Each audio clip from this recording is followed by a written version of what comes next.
നമസ്കാരം. എല്ലാ പ്രേക്ഷകരെയും ഇന്നത്തെ സിനിമയിലേക്ക് സ്വാഗതം ചെയ്യുന്നു. പുതുതായി റിലീസിനെത്തുന്ന ഡ്രൈ എന്ന ചിത്രത്തിൻ്റെ വിശേഷങ്ങളാണ് നമ്മൾ ഈ ആഴ്ച പങ്കുവെക്കുന്നത്. ചിത്രത്തിൻ്റെ സംവിധായകനായ ശ്രീ വിശാഖ് പുന്നയും സിനിമയിൽ ഒരു പ്രധാന ഗാനം പാടി നടനുമായ അരിസ്റ്റോ സുരേഷ് ചിത്രത്തിൻ്റെ വിശേഷങ്ങൾ പങ്കുവെക്കുകയാണ്. ഇരുവരെയും സ്വാഗതം ചെയ്യുന്നു ഇന്നത്തെ സിനിമയിലേക്ക്. നമസ്കാരം. കേരളാവിഷൻ്റെ എല്ലാ പ്രേക്ഷകർക്കും നമസ്കാരം. വിശാഖ് പുന്ന എന്ന സംവിധായകൻ്റെ ആദ്യ ചിത്രം അല്ലേ ഡ്രൈ. ഡ്രൈ എന്ന ചിത്രം പറയുന്നതിന് ഒരു നഗരത്തെ വയനാട് പോലുള്ള ജില്ലകളിൽ നിന്നും ടൗണിലേക്ക് എത്തിപ്പെടുന്ന ഒരു യുവാവ് പിന്നീട് മദ്യലഹരിയുടെ ആസക്തിയിൽ ലയിച്ചു ചേരുന്ന ഒരു കഥയും മദ്യത്തിന്റെ ദൂഷ്യഫലങ്ങൾ പറയാം അല്ലെ, അങ്ങനെ ഒരു പ്രമേയമാണ് കൈകാര്യം ചെയ്യുന്നത്. ഒരു ആദ്യ ചിത്രം എന്ന രീതിയിൽ രചന നടത്തി തങ്ങൾ തന്നെ സംവിധാനം ചെയ്യുമ്പോൾ ഇത്തരം ഒരു ശരിക്കും മദ്യത്തിന്റെ പല വശങ്ങളും മദ്യത്തിന് അടിമയാവുന്നതിനെ കുറിച്ചുമൊക്കെ നമ്മൾ തന്നെ ചർച്ച ചെയ്തിട്ടുണ്ട്. ഈ ഒരു പ്രമേയത്തിലേക്ക് ആദ്യ ചിത്രത്തിലേക്ക് കടന്നു വന്നതിനെ കുറിച്ച് പറയും. ഇത് ശരിക്കൊരു യൂത്തിന്റെ സിനിമയാണ്. ശരിക്കും പറയുകയാണെങ്കിൽ ക്യാമറയ്ക്ക് പുറകിലും അഭിനയിച്ചതും എല്ലാം യൂത്താണ്. എല്ലാം സെക്ഷനിലും ന്യൂ ഫേസുകളെ കൊണ്ടിട്ടുള്ളൊരു സിനിമയാണ്. പിന്നെ ഇതിൽ കുറേ ഇപ്പോഴത്തെ നമ്മളെ കേരളത്തിൽ നടക്കുന്ന സമകാലികമായിട്ടുള്ള ഈ മദ്യത്തിനെ കുറിച്ചുള്ള പല സബ്ജക്റ്റുകളും ഈ സിനിമയുടെ ഭാഗമായിട്ടുണ്ട്. പിന്നെ ഇതുവരെ കാണാത്ത രീതിയിലുള്ള സോങ്ങുകൾ, റിയലിസ്റ്റിക് ആയിട്ടുള്ള ലൊക്കേഷൻ, ക്യാമറ ഹൈഡ് ചെയ്തിട്ട് പോലും നമ്മൾ ഷൂട്ട് ചെയ്തിട്ടുണ്ട് പല ലൊക്കേഷനുകളിലായിട്ടും. അങ്ങനെ പുതുമ നൽകാൻ വേണ്ടിയിട്ടുള്ള ഒരു ഫ്രഷ് ഫീൽ ആൾക്കാർക്ക് കൊടുക്കുന്ന ഒരു സിനിമയായിരിക്കും. അരിസ്റ്റോ സുരേഷ് എന്ന നടൻ ഒരു ഗായകന്റെ വേഷത്തിലാണ് ചിത്രത്തിലുള്ളത്. എന്ന് വെച്ചാൽ അഭിനയിച്ചിട്ടില്ല, ഒരു ഗാനം പാടിയിരിക്കുന്നു. ശരിക്കും ഈ ഒരു കേരളത്തിലെ യുവാക്കളുടെ ലഹരിയാണ് ആക്ഷൻ ഹീറോ ബിജു എന്ന ചിത്രം ഇറങ്ങിയതിന് ശേഷം ചേട്ടന്റെ അല്ലെ ആ കഥാപാത്രവും ഒരു വ്യക്തിയും ഈ ഒരു ചിത്രത്തിലൂടെ വീണ്ടും എത്തുന്നു. ഇതിൽ ഒരു ഗാനം ആലപിച്ചിരിക്കുന്നു. എന്താണ് ഈ ഡ്രൈയുടെ പ്രത്യേകതയും അതിലൊരു ഗാനം ആലപിക്കാനുള്ള സാഹചര്യവും? എൻ്റെ ഏറ്റവും വലിയ പ്രത്യേകത എന്ന് പറഞ്ഞാൽ, ഞാൻ ആക്ഷൻ ഹീറോ ബിജു കഴിഞ്ഞിട്ട് ഉടനെ അടുത്തതായി പാടുന്നത് ഡ്രൈ എന്ന സിനിമയിലെ പാട്ടാണ്. ഇതിപ്പോൾ രണ്ടാമത്തെ പാട്ടാണെന്ന് പറയാം. സ്റ്റുഡിയോയിലെ ആദ്യത്തെ പാട്ടാണ്. ആക്ഷൻ ഹീറോ ബിജുവിലെ പാട്ട് അത് ഷൂട്ടിംഗ് സമയത്ത് തന്നെയായിരുന്നല്ലോ അതിൻ്റെ റെക്കോർഡിങ്. ഇത് ഞാൻ സ്റ്റുഡിയോയിൽ വന്ന് പാടിയ ആദ്യത്തെ പാട്ട് ഡ്രൈ എന്ന ഇതിലെ പാട്ടാണ്. ഇത് വിശാഖ് പറയുന്നത് പോലെ ശരിക്കും പറഞ്ഞാൽ ഒരു ബോധവൽക്കരണ സിനിമയാണ്. മദ്യത്തിന് അടിമകളായിപ്പോയി. അത് മദ്യം രാവിലെ ചിലർക്ക് കഴിച്ചാൽ, ഇപ്പോൾ നമ്മുടെ കലാരംഗത്ത് തന്നെ പലരും ധരിച്ചിരിക്കുന്നത്, ഞാനിപ്പോൾ ഈ സ്റ്റേജ് പ്രോഗ്രാമിനൊക്കെ പോകുമ്പോൾ എന്നോട് അവിടെ എത്തുന്ന ആർട്ടിസ്റ്റുകളും അല്ലെങ്കിൽ കമ്മിറ്റി ഭാരവാഹികളൊക്കെ എന്നോട് ചോദിക്കാറുണ്ട്, ചേട്ടാ ഒന്ന് വിടുന്നുണ്ടോ? ശരിക്കും ഞാൻ ക്യാമറയ്ക്ക് മുന്നിലും സ്റ്റേജിൽ കയറുമ്പോഴൊന്നും മദ്യം കഴിക്കാറില്ല. പക്ഷേ ഞാൻ പോയടുത്തൊക്കെ പലരെയും കണ്ടിട്ടുണ്ട്. അവർക്ക് അത് കഴിച്ചാലേ സ്റ്റേജ് പെർഫോമൻസിനോ അല്ലെങ്കിൽ മറ്റെന്തിനും സാധിക്കും. സിനിമയും ഇത്തരത്തിലുള്ള ഒരു കഥയാണ് പറയുന്നത്. രാവിലെ ഒരാൾ ഉറക്കം എഴുന്നേറ്റാൽ അയാൾക്ക് ഒരു 2 എണ്ണം അടിക്കാതെ, അല്ലെങ്കിൽ പാൻ ബരാക്ക് തിന്നുന്ന ആളാണെങ്കിൽ പാൻ ബരാക്ക് കഴിക്കാതെ അവർക്കൊന്നും ചെയ്യാൻ വയ്യെന്നാണ്. ഒന്നും ചെയ്യാൻ വയ്യെന്ന. ഇതുണ്ടെങ്കിൽ മാത്രമേ അവർക്ക് അവരുടെ വർക്കിൽ ഒരു സമ്പൂർണ്ണത ഉണ്ടാവൂ എന്നാണ് ധരിച്ചിരിക്കുന്നത്. ആ ഒരു ധാരണയെ മാറ്റിമറിക്കുന്നതാണ് വിശാഖിന്റെ ഡ്രൈ. അതാണ് ഡ്രൈ എന്ന പേര് തന്നെ ഇട്ടിരിക്കുന്നത്. അത് ഡ്രൈ എന്ന് കേൾക്കുമ്പോൾ നമ്മൾ ഈ വെള്ളമില്ലാത്ത അടിക്കുന്നതിനാണല്ലോ നമ്മൾ ഡ്രൈ എന്ന് പറയുന്നത്. അതാണ് നമ്മൾ ആ ജീവിതത്തിൽ ഇവന്റെ ജീവിതത്തിന്റെ ഡ്രൈ ആണ് നമ്മൾ ബേസിക്കലി അത് കേൾക്കുമ്പോൾ സ്വന്തം അനുഭവത്തിലുള്ള അപ്പൊ അങ്ങനത്തെ ഉള്ള ഒരു ഈ ഡ്രൈ എന്ന് കേൾക്കുമ്പോഴുള്ള ഫീലിന് ഉപരി ഇവന്റെ ജീവിതം, അതായത് ഇവന്റെ ലക്ഷ്യമുണ്ട്, ഈ കഥയിലും അവനൊരു എയിമുണ്ട്. ആ എയിമിലേക്ക് ഇത് കാരണം അവൻ ആ ലക്ഷ്യത്തിലെത്താൻ പറ്റാത്ത അവസ്ഥയും, അങ്ങനെ ആ ലക്ഷ്യം എന്താണ് സംഭവിക്കുന്നത് എന്നുള്ളതാണ് സിനിമയുടെ ക്ലൈമാക്സ്. അവൻ എങ്ങനെ അവൻ്റെ ആ ലക്ഷ്യത്തെ അച്ചീവ് ചെയ്യുന്നു എന്നുള്ളതാണ് ഈ ആൽക്കഹോളിൻ്റെ ഒരു ഇതിൽ അഡിക്റ്റഡ് ആയിപ്പോയിട്ടുള്ള ഒരാളുടെയും. പിന്നെ യൂത്ത് ഫ്രണ്ട്സ് എല്ലാം കൂടെ ഉള്ള ഒരു നല്ലൊരു ചിത്രമായിരിക്കും. നായകൻ റോഷൻ മാത്യൂസ് എന്നാണ്. അവൻ ബേസിക്കലി ബോംബെ ആണ്. മലയാളി ആണെങ്കിൽ പോലും വളർന്നതെല്ലാം ബോംബെ ബേസ്ഡ് ആണ്. ഇവരിപ്പോൾ ഗ്രീസിൽ പഠനമൊക്കെ കഴിഞ്ഞ് അങ്ങനെയാണ് ഞങ്ങൾ കുറേ ആളുകളെ ഓഡീഷൻ ചെയ്തതിന് എനിക്ക് കിട്ടിയിട്ടുള്ള ഒരാളാണ്. പിന്നെ എസ്പെഷ്യലി മറ്റുള്ള നവാസ് എന്നുള്ളൊരു നല്ലൊരു കേന്ദ്ര കഥാപാത്രമുണ്ട്. ഒരു നാടൻ കുടിയനായിട്ടുള്ള ഒരു കഥാപാത്രമുണ്ട്. ഇവന്റെ ഫ്രണ്ട്സായിട്ട് വിബീഷ്, ക്രിഷ്, സുൽഫി, ഷാരോൺ, അങ്ങനെ ഒരു 12ഓളം പുതുമുഖങ്ങൾ അതിൽ ലീഡ് റോൾ ചെയ്യുന്നുണ്ട്. എനിക്കൊരു പ്രത്യേകത പറയുന്നത് നായികയില്ല. നായികയില്ല. നായിക ഉണ്ട്, പക്ഷെ അത് അദൃശ്യമാണ്. അത് അങ്ങനെ ഒരു അതങ്ങനെ വെച്ചാൽ നമ്മളൊരു ഇവന്റെ കാഴ്ച പാറ്റേൺ അങ്ങനെ നമ്മളൊരു മേക്കിംഗ് സ്റ്റൈൽ കൊടുക്കുന്നതാ. അതിന് അമ്മയാണെങ്കിലും അമ്മയുണ്ട്, പക്ഷെ അമ്മയെ കാണില്ല, വോയിസ് മാത്രം. അങ്ങനത്തെ രീതിയിലുള്ള ഒരു ട്രീറ്റ്മെന്റിൽ കൊടുത്തിട്ടില്ല. ആ രീതിയിലേക്കല്ല. സിനിമ കുറച്ച് നമുക്കൊരു ചിലപ്പോൾ ഒരു പുഞ്ചിരി ഉണ്ടാക്കാനും ചിലപ്പോൾ ഒരു കോമഡി ഉണ്ടാക്കാനും ഒക്കെ സാധ്യതയുള്ള സീനുകളുണ്ട് ഒരുപാട്. പിന്നെ ഒരു പാട്ടുകൾ നമ്മൾ ഡിഫറെന്റ് ആയിട്ടാണ് നമ്മളെല്ലാം ചെയ്തേക്കുന്നത്. സുരേഷ് ഏട്ടന്റെ പാട്ടായാലും ഒരു നോർമൽ ഒരു വർണ്ണന അങ്ങനത്തെ ലിറിക്സ് അല്ല അതിൽ ഈ മൊത്തം സിനിമയുടെ കാര്യങ്ങൾ ആ പാട്ടിൽ പറയുന്നത്. ടൈറ്റിൽ സോങ് ആണെങ്കിൽ പോലും ആ സിനിമ എന്ത് പറയുന്നു അതാ ആ സിനിമയിലെ വരികളിൽ മൊത്തം പറയുന്നുണ്ട്. അല്ല, ആ പാട്ട് ഏതായാലും ട്രൈ എന്ന ചിത്രത്തിൽ പാടിയ ഗാനം പ്രഷർക്കായിട്ട് പാടണം. കാര്യം എല്ലാവരുടെയും മനസ്സിൽ കിടക്കുന്ന ആക്ഷൻ ഹീറോ ബിജുവിലെ അല്ലേ, മുത്തേപ്പിണങ്ങളിലെ അത് എവിടെ ചെന്നാലും ഏതൊരു കൊച്ചുകുട്ടി വരെ പാടുന്നുണ്ട്. അപ്പം ഈ മുഖത്ത് നിന്ന് തന്നെ ആ ഒരു രണ്ടാമത്തെ ഗാനവും കേൾക്കുവാൻ പ്രഷർക്ക് താല്പര്യം ഉണ്ടാവും. എങ്ങാനും കണ്ടൊരു മാനം മുട്ടുകൊടുത്തിട്ട് മുട്ടോളം വെള്ളത്തിൽ മുങ്ങിപ്പൊങ്ങല്ലേ, വേണമെങ്കിൽ വേരേലും ചക്ക കായ്ക്കുമടാ, വേദാന്ത മോദിട്ട് കാര്യമിതില്ലല്ലോ. അങ്ങനെ ആണ് എൻ്റെ. പിന്നെ കൊച്ചിൻ്റെ കുറച്ച് ഫാസ്റ്റായിട്ട് പോകും. യൂട്യൂബിൽ ഇപ്പോൾ അത് വ്യൂവേഴ്സ് കൂടിക്കൊണ്ടിരിക്കുകയാണ്. ഞങ്ങളിപ്പോൾ ഇട്ടപ്പോൾ ആദ്യത്തെ 1-2 മണിക്കൂറുണ്ട് അതിൻ്റെ വ്യൂവേഴ്സ് നല്ല ഉണ്ടായിരുന്നു. ആദ്യ ചിത്രം പോലെ ഗാനം എഴുതിയോ ഇതിനു വേണ്ടി, അതോ ഞാൻ എഴുതിയ പാട്ട് സത്യൻ എന്ന് പറഞ്ഞാണ് എഴുതിയത്. വിക്രാന്ത് ആണ് സംഗീതം. രണ്ടാളും ഇപ്പം മറ്റൊരു വർക്കിലായതുകൊണ്ടാണ് ഇപ്പോൾ ഇവിടെ എത്താൻ പറ്റാത്തത്. ഇല്ലെങ്കിൽ അവരവിടെ കൂട്ടിയിട്ട് വിപുലമായ ഇന്റർവ്യൂ ആണ് ഉദ്ദേശിച്ചത്. ഈ ഒരു ഗാനം എന്താ അരിസ്റ്റോ സുരേഷ് എന്ന നടനെ കൊണ്ട് പാടിപ്പിക്കണമെന്ന് ഉദ്ദേശിച്ചത്? അത് ഈ ആക്ഷൻ ഹീറോ ബിജു ഇറങ്ങിയ സമയത്താണ് നമ്മൾ ഈ സിനിമയെ കുറിച്ച് ഇങ്ങനെ ചിന്തിക്കുന്ന സമയത്ത് നമുക്ക് ഈ പാട്ട് ഇതൊരു പാട്ടാകുമ്പോൾ നമ്മളൊരു നോർമൽ സിനിമ സോങ് പോലെ അല്ല ഇത്. അപ്പം ഇത് ആൾക്കാർ ശ്രദ്ധിക്കണം, അല്ലെങ്കിൽ ആൾക്കാരുടെ ഉള്ളിലേക്ക് ഈ പാട്ട് എത്ര എന്ന് പറഞ്ഞാൽ അത് ആ ഒരു ടൈമിൽ സുരേഷ് ഏട്ടൻ മാത്രമേ നമ്മുടെ മനസ്സിൽ തോന്നിയുള്ളൂ. അങ്ങനെയൊന്നുമില്ല. അപ്പോൾ ഈ പാട്ട് അല്ല, കാരണം ആക്ഷൻ ഹീറോ ബിജുവിൻ്റെ അത്രയും ഹൈപ്പിൽ പോയിട്ട് അത് ആ റീച്ച് നമുക്ക് കിട്ടാൻ വേണ്ടിയിട്ട്. പിന്നെ സുരേഷ് ഏട്ടൻ ഞങ്ങൾ പാടൂലേ എന്നുള്ള ഡൗട്ടിലായിരുന്നു. പക്ഷേ ചെന്ന് സുരേഷ് ഏട്ടനെ കണ്ടു തിരുവനന്തപുരത്ത് പോയി സംസാരിച്ച പുള്ളി വേറെ ആരെയും കൊണ്ട് പാടിച്ചൂടെ എന്നാണ് ആദ്യം പറഞ്ഞത്. പിന്നെ പാട്ട് അയച്ചു കൊടുത്ത് പാടാമെന്ന് പറഞ്ഞാൽ അങ്ങനെയാണ്. പിന്നെ സുരേഷ് ഏട്ടനെ ഭയങ്കരമായിട്ട് ഇപ്പോൾ പാട്ട് പാടി രണ്ടാമതും പാടി അങ്ങനെ ഇത് കറക്റ്റ് ചെയ്യാൻ വേണ്ടിയിട്ട് ഒരുപാട് ട്രൈ ചെയ്തിട്ടുണ്ട്. ഒരു പ്രാവശ്യം ഇതിനു വേണ്ടി ഇതുവരെ വന്ന് സ്റ്റുഡിയോയിൽ വന്ന് 2-3 പ്രാവശ്യം പാടിയിട്ടാണ് ഫൈനലൈസ് ചെയ്തത്. സുരേഷിനെ സംബന്ധിച്ച് സ്വന്തം രചനയിൽ പാടിയ പാട്ടായിരുന്നു ഇതിന് മുമ്പത്തെ ചിത്രത്തിൽ. ഇപ്പോൾ മറ്റൊരാൾ എഴുതുന്ന ഈ സ്വന്തം രചനയിലുള്ള പാട്ടുകൾ അത് നമ്മുടെ കൂട്ടുകാർക്കിടയിൽ പാടി ഒതുങ്ങുക എന്നുള്ളതാണ് നമ്മൾ. എന്നെ പിടിച്ച് പാട്ടുകാരനാക്കിയത് എൻ്റെ സിനിമാ ഗുരുവാണ്. എപ്പോഴും സൈൻസ് സാറാണ് എന്നെ പാട്ടുകാരനാക്കിയത്. ശരിക്കും ഞാനൊരു പാട്ടുകാരനേ അല്ല. ഞാൻ സാറ് പാടാൻ പറഞ്ഞപ്പോൾ ആ ധൈര്യത്തിൽ ഞാൻ പൊതുവെ അതിൽ പാടിയെന്നേ ഉള്ളൂ. ഇപ്പോഴും പല സ്ഥലങ്ങളിലും പോകുന്നുണ്ട്. ഫംഗ്ഷനൊക്കെ പോകുമ്പോൾ ആൾക്കാർ പാടാനൊക്കെ പറയുന്നുണ്ട്, ഞാൻ പാടുന്നുണ്ട്. അത് അവർ എങ്ങനെ ഉൾക്കൊള്ളുന്നു എന്നുള്ളത് പിന്നീട് എനിക്കൊരു എൻ്റെ മനസ്സിലൊരു ചിന്തയുണ്ട്. എപ്പോഴും പാടുന്നതിന് കുഴപ്പമൊന്നുമില്ല, പാടും. പക്ഷേ അത് എന്താ ഈ പാട്ട് പാടുന്ന സമയത്ത് എനിക്ക് എന്നെ സപ്പോർട്ട് ചെയ്യാൻ ഇവിടെ ഒരുപാട് സ്റ്റുഡിയോയിലെ ജിജി, ഞങ്ങളുടെ സൗണ്ട് എഞ്ചിനീയർ തത്തേവീസ്, പിന്നെ വിക്രാന്തൊക്കെ എൻ്റെ മുന്നിൽ തന്നെ എപ്പോഴും നിൽക്കും. ശരിക്കും ആ പാട്ട് പാടിയത് ഇവരൊക്കെ എന്ന് വേണം പറയാം. ഞാൻ എൻ്റെ സൗണ്ട് മാത്രമേ ഉള്ളൂ എന്നുള്ളതാണ്.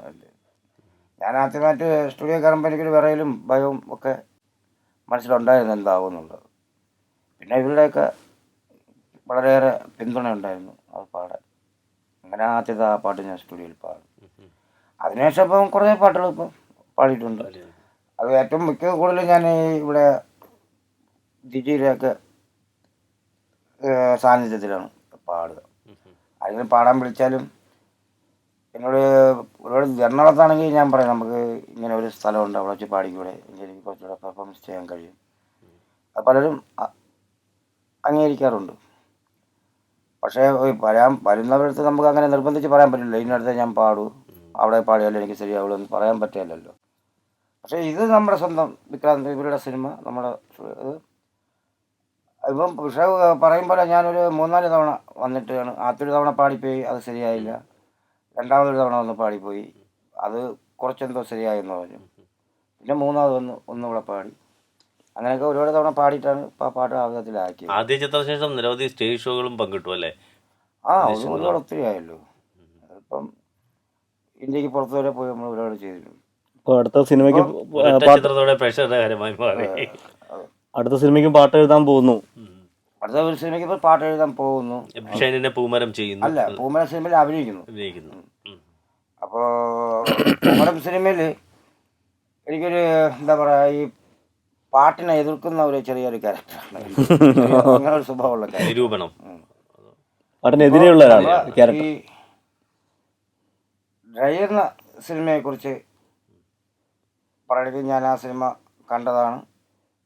എനിക്ക് അത് വളരെ കണ്ട് കുറച്ച് ആ സിനിമ തീർന്നിട്ട് ഞാൻ കുറേ നേരം അവിടെ കുറേ നേരം അങ്ങനെ ഞാൻ ഇരുന്നു. പ്രിവ്യൂ കണ്ടിട്ട് കുറേ നേരം അങ്ങനെ ഇരുന്നു.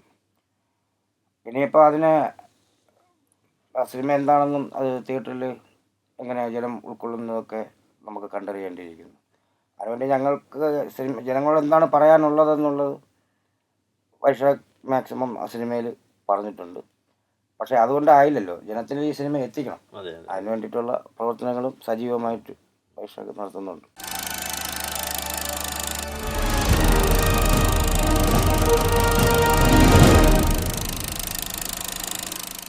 ഈ ഡ്രൈ എന്ന ചിത്രത്തിന്റെ സംവിധാനത്തിലേക്ക് വരികയാണെങ്കിൽ ഈ ഒരു ചിത്രം ഏത് പാറ്റേണിലാണ് പറഞ്ഞിരിക്കുന്നത്? നമ്മളൊരു ഓഫീസ് ശ്രേണിയിലാണോ അതോ സമാന്തര ചിത്രം? ഇതിൽ നമ്മളിപ്പോൾ ഇപ്പോൾ ആൽക്കഹോളിക് സിനിമകളുടെ കുറേ ഇപ്പോൾ ദേവിഡി, അവർ സ്പിരിറ്റ്, അങ്ങനെ കുറേ സിനിമകളുണ്ട്. അതെല്ലാം ഒരു ഹൈ ആയിട്ടുള്ള ജീവിക്കുന്ന ആളുകളുടെ അല്ലെങ്കിൽ ഒരു ഹൈ ക്ലാസ് ആളുകളുടെ കഥാപാത്രങ്ങൾ, അതിലുള്ള അവസ്ഥ, അതിലുള്ള സീനുകളെല്ലാം അങ്ങനെ ആയിരിക്കും. പക്ഷെ ഇത് വളരെ ലോ ലെവലിൽ നിന്നുകൊണ്ടുള്ള, നമ്മൾ നാട്ടിൻപുറത്ത് ബസ്സിലോ യാത്രയൊക്കെ ചെയ്യുമ്പോൾ കാണുന്ന രീതിയിലുള്ള ഒറിജിനൽ റിയലിസ്റ്റിക് ആയിട്ടുള്ള രീതിയിലാണ് കഥയും കഥാപാത്രങ്ങളും അതിൻ്റെ സീനുകളും എല്ലാം പോകുന്നത്. അതുകൊണ്ട് തന്നെ പ്രേക്ഷകർക്ക് അത് ആഗ്രഹിക്കുന്ന, അല്ലെങ്കിൽ ആ നാടൻ അല്ലെങ്കിൽ ഒരു നാട്ടിൻപുറം ആഗ്രഹിക്കുന്ന, അല്ലെങ്കിൽ ഒരു ഏറ്റവും ലോ ലെവലിൽ ഒരു ലോക്കൽ ക്യാരക്ടേഴ്സും ലോക്കൽ ഒരു സീനുകളാണ് സിനിമയിൽ മൊത്തമായിട്ടുള്ളത്. അതുതന്നെ ആളുകൾ എങ്ങനെ, അതുകൊണ്ടാണ് പാട്ടും അതുപോലെ തന്നെ നമ്മൾ അങ്ങനെ ഒരു ലോക്കൽ രീതിയിൽ നമ്മൾ സറ്റയർ പോലെയാണ്. പിന്നെ ഇതിൽ ആക്ഷേപം എന്ന് വെച്ചാൽ ഇപ്പോൾ മദ്യനയത്തിൻ്റെ ഇഷ്യൂസൊക്കെ ഉണ്ടല്ലോ, അപ്പോൾ അതൊക്കെ ഈ സിനിമയിൽ ഭയങ്കരമായിട്ട് ബാധിക്കുന്നുണ്ട്. ക്യാമറ ഷിനോസാണ് ചെയ്തത്, എഡിറ്റിംഗ് ചെയ്തത് അഖിൽ ഏലിയാസ് ആണ്. പിന്നെ എസ്പെഷ്യലി നന്ദി പറയുന്നത് നമ്മൾ പ്രൊഡ്യൂസറാണ്. അത് ഇങ്ങനെ ഒരു ചെറിയ ബജറ്റിലുള്ള സിനിമയും ഫുൾ ന്യൂ ഫേസുകൾ വെച്ചിട്ടുള്ള സിനിമ പ്രൊഡ്യൂസ് ചെയ്യാൻ അദ്ദേഹം തയ്യാറായ അദ്ദേഹത്തിൻ്റെ അതിനെ നമ്മൾ അഭിനന്ദിക്കേണ്ടത്.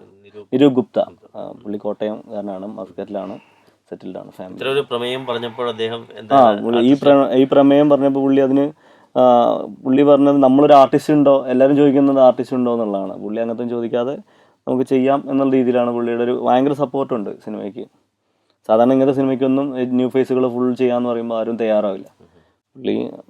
പുള്ളി എന്തായാലും സിനിമ ഫീൽഡിൽ കാലുറച്ച് വെക്കാനുള്ള ഇതിൽ തന്നെയാണ്, ലക്ഷ്യത്തിൽ തന്നെയാണ്. അരിസ്റ്റോ സുരേഷ് എന്ന നാട്ടിലേക്ക് വരികയാണെങ്കിൽ ഒരു ഗായകൻ, അഭിനേതാവ് മാത്രമല്ല, ഒട്ടനവധി ഗാനങ്ങൾ രചന നിർവഹിച്ചു വെച്ചിട്ടുണ്ട്. ഒരു സ്റ്റോക്ക് തന്നെ കയ്യിലുണ്ടല്ലേ, ഇപ്പോഴും എഴുതിക്കൊണ്ടിരിക്കുന്നു. കൂടുതൽ സംതൃപ്തി നൽകുന്നത് എഴുത്തിലാണോ കൂടുതൽ? എഴുത്തിൽ തന്നെയാണ്. പിന്നെ ഇപ്പം എന്താ, ഇപ്പോൾ അഭിനയം ഒരു ഹരമായി മാറിയിട്ടുണ്ട്. പിന്നെ ഞാൻ പോകുന്നതെല്ലാവരും എന്നെ സപ്പോർട്ട് ചെയ്തിട്ട് തന്നെയാണ്. ഇപ്പോൾ ഇവിടെ ഞാൻ ഇപ്പോൾ സഖാവ് സിനിമയ്ക്ക് പോയപ്പോഴും അതിൻ്റെ ഡയറക്ടർ സിദ്ധാർത്ഥൻ, ലൊക്കേഷനിലുള്ളവരെല്ലാവരും, നിവിൻ പോളി സാറും എല്ലാവരും എനിക്ക് നല്ല പിന്തുണയുണ്ടായിരുന്നു. നമ്മുടെ സീമാജി നായർ ഒക്കെ, എൻ്റെ സീനിയറായിട്ടുള്ള ഒത്തിരി ആർട്ടിസ്റ്റുകൾ എന്നെ വളരെ, ഞാനൊരു ജൂനിയറാണെന്നുള്ള ധാരണയോടുകൂടിയൊന്നുമല്ല, അല്ലെങ്കിൽ പുതിയ ഒരാളാണ് അങ്ങനെ എന്നുള്ള ഒരു ഇതിലുമല്ല, വളരെ സപ്പോർട്ട് ചെയ്ത് തന്നെയാണ് എനിക്ക് ആ സിനിമയിലൊക്കെ. എനിക്ക് അങ്ങനെ ഞാൻ ചെയ്തിട്ടുള്ളതെല്ലാം എൻ്റെ കൂടെ ഉള്ളവരുടെ പിന്തുണ കൊണ്ട് തന്നെയാണ്. ഇപ്പോൾ ആക്ഷൻ ഹീറോ ബിജുലായിരുന്നു, അത് ഷൈൻ സാർ ഉള്ളതുകൊണ്ട്, ഈ പാട്ടിൽ വിശാഖും വിക്രാന്തൊക്കെ ഉള്ളതുകൊണ്ട് ഞാൻ അങ്ങനെ ഒരു ദൈവാനുഗ്രഹിക്കും എനിക്കുണ്ട്. ഇപ്പം ആരെങ്കിലും ഒരു സപ്പോർട്ട് എനിക്കുണ്ടാവും. ഞാൻ ഈ ആക്ഷൻ ഹീറോ ബിജു സിനിമ കഴിഞ്ഞിട്ട് എന്നെ ഒരു പരസ്യചിത്രത്തിലേക്ക് വിളിച്ചത്, ഒരു നക്ഷത്ര ജ്വല്ലറി എന്ന് പറയും. അപ്പോൾ ഞാനതിൽ അഭിനയിക്കാൻ പോകുമ്പോൾ എനിക്ക് ഭയങ്കര ഉത്ഭയം ഉണ്ടായിരുന്നു. പക്ഷെ അവിടെ സന്ധ്യ എന്ന നടി ഉണ്ടായിരുന്നു. സന്ധ്യയുടെ നല്ലൊരു പിന്തുണയും സപ്പോർട്ട് എനിക്കുണ്ട്, അതിൻ്റെ ഡയറക്ടറെയും ഒക്കെ സപ്പോർട്ട് എനിക്കുണ്ട്. ട്രൈയുടെ സിനിമയിൽ എനിക്ക് ഈ ട്രൈയെക്കുറിച്ച് പറയാനുണ്ടെങ്കിൽ, ഇവൻ വിഷാദ് പറഞ്ഞിരിക്കുന്ന ഒരു കാര്യം, മദ്യനയത്തിൽ ഒരു സംഭവം, പെട്ടെന്ന് ഈ മദ്യം നിർത്തലാക്കുകയാണ് നമ്മുടെ നാട്ടിൽ കഴിഞ്ഞ സർക്കാരിൻ്റെ കാലത്ത്. അപ്പോൾ മദ്യം കിട്ടാതെ വരുന്ന ഒരു അവസരത്തിൽ സ്ഥിരം കുടിയന്മാരൊക്കെ പിന്നെ പോയി വാറ്റുകയാണ്. വാറ്റി അവർ കുടിക്കുന്നുണ്ട്. അതൊരു സീന് ഇവൻ അതിൽ പറയുന്നുണ്ട്. അപ്പോൾ ഞാൻ ഒത്തിരി നാടുകളിൽ പോയി, ഒത്തിരി സ്ഥലങ്ങളിൽ പോയി, വളരെ ഉള്ളിലോട്ടുള്ള ഗ്രാമങ്ങൾ ഒക്കെ പോയി പലയിടത്തും ഞാൻ ഇത് കാണുന്നുണ്ട്. അവിടെ കുറച്ച് പേര് ചേർന്ന്, പണ്ട് കാലത്ത് വാറ്റുന്നത് വ്യാപാരത്തിന് കച്ചവടത്തിന് വേണ്ടിയിട്ടാണെങ്കിൽ ഇപ്പോൾ അതിനല്ല. ഒരു 7-8 പേര് ചേർന്ന് അവർ എവിടെയെങ്കിലും ഒരു സ്ഥലത്ത് രഹസ്യമായി വാറ്റുന്നു. അത് സാധനം ഡിവൈഡ് ചെയ്ത് അവർ കൊണ്ടുപോകുന്നു. പിന്നെ അവർ അതാണ് ഇപ്പോൾ കഴിയും. ഇപ്പോൾ ആരും ബിവറേജിൽ നിന്നും പോയി മദ്യം വാങ്ങണ കുറഞ്ഞു വരികയാണെന്നാണ് എനിക്ക് തോന്നുന്നത്. അത് ഇവർ നന്നായിട്ട് അതിൽ പറഞ്ഞിട്ടുണ്ട് ഡ്രൈവിൽ. എത്തരം പ്രേക്ഷകരെയാണ് മോട്ടിവേറ്റ്? ഇത് ശരിക്കും എന്ന് പറഞ്ഞു കഴിഞ്ഞാൽ ഏത് ഇപ്പോൾ കാറ്റഗറിയുള്ള? ബേസിക്കലി ഇതൊരു ക്യാരക്ടേഴ്സ്, മെയിൻ ലീഡിങ് ക്യാരക്ടേഴ്സ് എല്ലാം വരുന്നത് യങ്സ്റ്റേഴ്സ്, യൂത്തിൻ്റെ ഏജിലാണ്.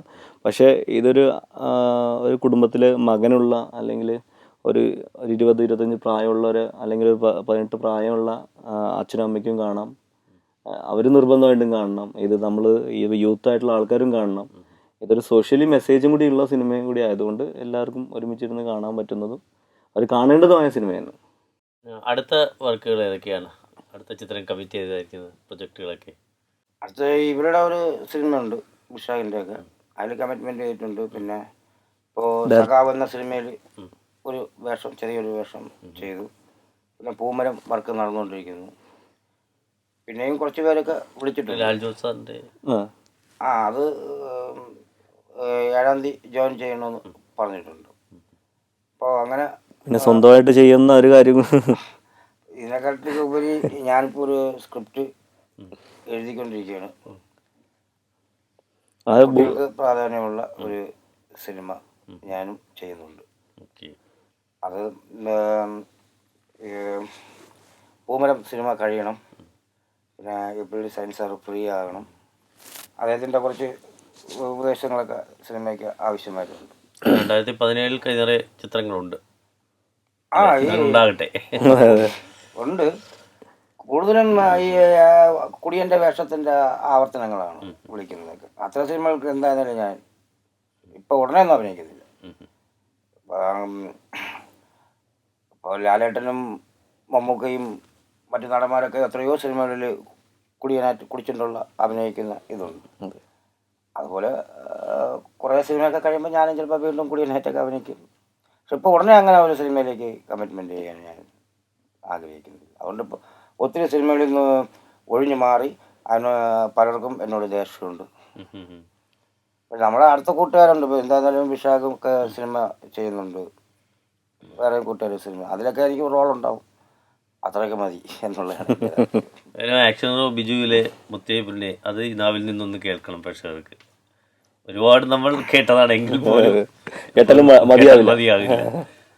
മുത്തേ പൊന്നേ പിണങ്ങല്ലേ, എന്തേ കുറ്റം ചെയ്തു ഞാൻ. മുത്തേ പൊന്നേ പിണങ്ങല്ലേ, എന്തേ കുറ്റം ചെയ്തു ഞാൻ. എന്തിനു പെണ്ണെ നിനക്കിന്നു പിണക്കം, നീ എൻ്റെ കരളല്ലേ. രാവിൻ്റെ മാറിൽ മയക്കം കൊള്ളുമ്പോൾ നീയല്ലോ കനവാകേ. പകലിൻ്റെ മടിയിൽ മിഴി തുറന്നാൽ രാവത്തും വരയ്ക്കും നിൻ രൂപം മുന്നിൽ.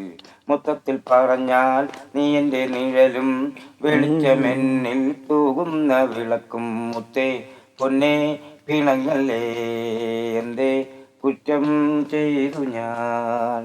താനേ തന്നെ അത് ഞാൻ നേരത്തെ പറഞ്ഞു. ഈ മുത്തേ പൊന്നേ എന്ന പാട്ട് അത് സ്റ്റുഡിയോയിൽ പാടിയതല്ല. നമ്മൾ ഷൂട്ടിംഗ് സമയത്ത് തന്നെയാണ് സയൻസ് സാർ അത് ഞാൻ സ്റ്റുഡിയോയിൽ വന്ന് പാടിയത് ഈ പാട്ടാണ്. സ്റ്റുഡിയോയിൽ ആദ്യത്തെ പാടിയ പാട്ടാണ്. സംഭവം ആ പാട്ട് ഇപ്പോൾ ഒരുപാട് പേർക്ക് അത് ഇഷ്ടപ്പെടും. എല്ലാവർക്കും കൂട്ടം കൂടി നടക്കുന്ന കൂട്ടുകാർക്കൊക്കെ ആ പാട്ട് ഇഷ്ടമാകണം. അങ്ങനെയാണ് എൻ്റെ വരികൾ സത്യൻ എഴുതിയിരിക്കുന്നത്. പിന്നെ വിക്രാന്തിൻ്റെ സംഗീതം കേട്ടായിരുന്നല്ലോ പാട്ട്. അപ്പം ട്രൈ എന്ന ചിത്രം ഒരു എന്താ പറയുക പ്രേക്ഷകരിലേക്ക് എത്തട്ടെ. എന്ത് മെസ്സേജാണോ അതിൽ ഉദ്ദേശിച്ചത് ഒരു കൺവേ ചെയ്യാൻ പറ്റട്ടെ. ആ മെസ്സേജ് ചിത്രം എല്ലാ പ്രേക്ഷകരും സ്വീകരിക്കട്ടെ. സംവിധായകനും ഒക്കെ തന്നെ നടനും എല്ലാവിധ ഭാവങ്ങളും നേരുകയാണ്. ഗായകനും കൂടി ഇനി ഇന്ന് സിനിമയിൽ ഡ്രൈയുടെ വിശേഷങ്ങൾ പങ്കുവച്ചതിന് വളരെയധികം നന്ദിയുണ്ട്. അതോടൊപ്പം തന്നെ എന്താണ് സംവിധായകൻ നേരിട്ട് പ്രേക്ഷകരോട് പറയാനുള്ള ചിത്രത്തെക്കുറിച്ച്? വലിയ പ്രതീക്ഷയുമായിട്ട് ഒരു ചെറിയ സിനിമ, സുഹൃത്തുക്കളുടെ ചെറിയ സിനിമ, സൗഹൃദത്തിൻ്റെ ബേസ് ചെയ്തിട്ടുള്ള സിനിമ നിങ്ങളുടെ മുന്നിലേക്ക് എത്തുകയാണ്. എല്ലാവരും തിയേറ്ററിൽ പോയിട്ട് സിനിമ കാണണം, സിനിമ വിജയിപ്പിച്ച് തരണം. പുതിയ ഇന്നത്തെ പുതുമുഖങ്ങൾ നാളത്തെ സ്റ്റാറുകളായി മാറട്ടെ. എല്ലാവരും സിനിമ കണ്ട് പുതുമുഖങ്ങൾ ഇൻഡസ്ട്രിയിൽ എല്ലാവർക്കും നല്ലൊരു ബാക്ക്ഗ്രൗണ്ട് ആയി കൊടുക്കട്ടെ എന്ന് പ്രാർത്ഥിക്കുന്നു. എല്ലാവരും പോയി സിനിമ കാണണം. ഡ്രൈ എന്ന സിനിമയെക്കുറിച്ച് എനിക്ക് പറയാനുള്ളത് ഇപ്പോൾ എന്താണെന്ന് വെച്ചാൽ, എല്ലാവരും ഇപ്പോൾ സിനിമ കാണാൻ വേണ്ടി തിയേറ്ററിൽ വന്ന് സിനിമ കാണണമെന്നില്ല. ഇപ്പോൾ ഞാൻ ഒരു പ്ലാൻ ചെയ്തിരിക്കുന്നത്, രാവിലെ വൈകിട്ട് കുറച്ച് ബീവറേജിൻ്റെ നടയിൽ ഒരു ടെമ്പോ ട്രാവലറെല്ലാം പിടിച്ചുകൊണ്ട് പോയി കുറേ എണ്ണത്തിനെ നിർബന്ധിച്ച് പോയി ഇടിയും കൊടുത്ത് കയറ്റിക്കൊണ്ട് വന്ന് സിനിമ കാണിക്കണമെന്നാണ്. ഈ കൂല് നിൽക്കുന്നവരൊക്കെ ഈ സിനിമ കാണണം. ആ സിനിമയുടെ മേക്കിംഗ് അങ്ങനെയാണ്. അവരെക്കാൾ കൂടുതൽ ഈ സിനിമ കാണേണ്ടത് മാതാപിതാക്കളും ഭാര്യയും മക്കളും ഒക്കെയാണെന്നാണ് എനിക്കുള്ളൊരു അഭിപ്രായം. അവരാണ് ഈ സിനിമ കൂടുതൽ കാണേണ്ടത്. കാര്യം ഒരു മദ്യപിക്കുന്ന ഒരാളിന് ഒത്തിരി പ്രശ്നങ്ങളുണ്ട്. ആ പ്രശ്നങ്ങൾ പങ്കുവയ്ക്കാൻ കഴിയാത്തതാണ് ഒരു മദ്യപൻ്റെ പ്രശ്നം. അതിന് അവൻ ചെയ്യുന്നത് എന്താണ്? മദ്യം അല്ലെങ്കിൽ മറ്റേതെങ്കിലും ലഹരിയുമായിട്ട് അത് പങ്കുവയ്ക്കുന്നതാണ്. അത് മാതാപിതാക്കളോ ഭാര്യയോ ഭർത്താവോ കുടുംബക്കാരോ അത് മനസ്സിലാക്കാമെങ്കിൽ അവർക്ക് തന്നെ ഈ ആളെ അതിൽ നിന്നും മോചിപ്പിക്കാൻ കഴിയുമെന്നാണ്. അതുകൊണ്ട് ഇത് മദ്യപിച്ചിട്ടുള്ളവരും ഇപ്പോൾ മദ്യപിച്ചു കൊണ്ടിരിക്കുന്നവരും ഇനി മദ്യപിക്കാൻ വേണ്ടി ആഗ്രഹിക്കുന്നവരെക്കാളും ഈ സിനിമ കാണേണ്ടത് മാതാപിതാക്കളും ഭാര്യമാരും കുട്ടികളുമൊക്കെ കുടുംബമാണ് ഈ സിനിമ കാണേണ്ടത്. കുടുംബത്തിൻ്റെ മുന്നിലാണ് ഞങ്ങൾ ഈ സിനിമ സമർപ്പിക്കുന്നത്. നമസ്കാരം.